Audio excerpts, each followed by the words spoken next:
करते हैं दिल से पुकार माँ, तू दुखियों को दुख से उबार माँ।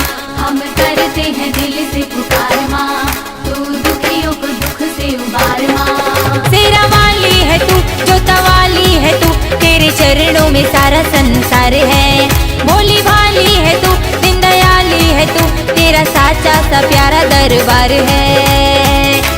आओ रे भक्तों, नाचो रे भक्तों, गाओ रे मिलकर, बोलो हाँ, बोलो जय माता दी, जय माता दी, जय माता दी, बोलो जय माता दी, जय माता दी, जय माता दी। आओ रे भक्तों मिलकर, बोलो जय माता दी, जय माता दी, जय माता दी, बोलो जय माता दी, जय माता दी, जय माता दी।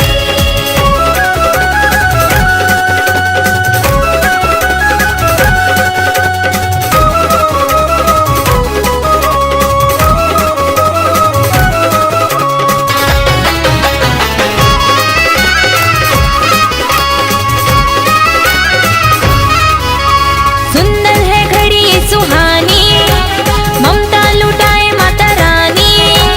जो मांगे वो पाए, क्यों ना फिर हम गाए, देती है माँ जिंदगानी।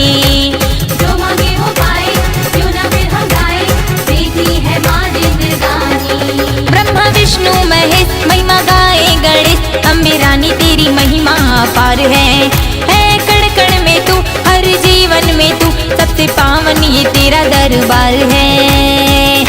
आओ रे भक्तों, नाचो रे भक्तों, गाओ रे मिलकर, बोलो हाँ, बोलो जय माता दी, जय माता दी, जय माता दी, बोलो जय माता दी, जय माता दी, जय माता दी। आओ रे भक्तों मिलकर, बोलो जय माता दी, जय माता दी, जय माता दी, बोलो जय माता दी, जय माता दी, जय माता दी।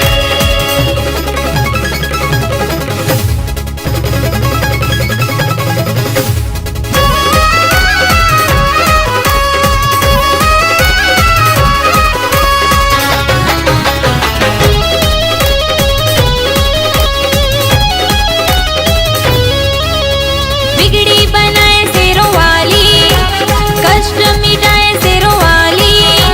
जगराते की रात है, खुशियों की सौगात है, भर लो ये झोलियाँ खाली। जगराते की रात है, खुशियों की सौगात है, भर लो ये झोलियाँ खाली। आओ पूजा करे, माँ की सेवा करे, नवरात्रि का आया त्योहार है। माँ की जोत जले, हम फूले फले, माँ के हाथों में घर परिवार है। आओ रे